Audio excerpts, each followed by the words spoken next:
يوم السبت عالساعة 1 إلا ربع حطيت راسي وقيللت وبلشت هلوس بالحلم مثل اللي فايت عافلم. طبعا انا فيه البطل، شفت البشر مثل العسل، الكل مبسوط وهني، ما في تعب ما في زعل، ما حد له بغيره دخل، الناس مرتاحين هيك شفت. بهالحلم عيني صادفت احلى بنت، ضحكت معي كنت ضحكت، قلت لها مالك في اشي؟ قالت لي في واحد اخذ قلبي وبحبه تسحت. قلت لها مين؟ قالت انت. طبعا وحتى بالحلم بطلت اجمع وخجلت وعملت حالي ما سمعت وتهربت، وكملت ماشي بين حارات البلد، ماشي برزان تقولوا يا عالم اسد، قولوا اللهم لا حسد. وفجأة شفت ومضة برق، من وين؟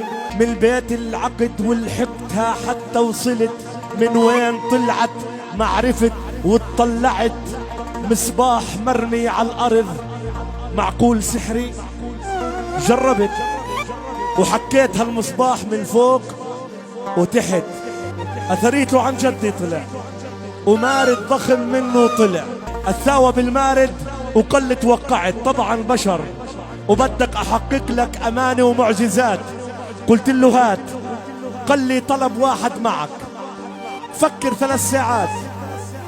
قلت له أصلا فكرت، جاهز أنا جاهز إلك،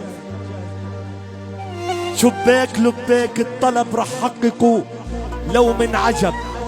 سميت بالله وقلت بدي أشوف بلادي حرة محررة، وما كملت. بدي أشوف بلادي حرة محررة وما كملت. قال لي رجاء تطلبش هيك طلب، طلبك اطلبه من العرب، حبوا بعض وتوحدوا بتتحرروا، حبوا بعض وتوحدوا بتتحرروا. أما أنا ما رد عقدي، وإذا بدك أخدمك اطلب قصر، اطلب مصاري أو ذهب، أما أحرر لك وطن والله صعب بدها تعب.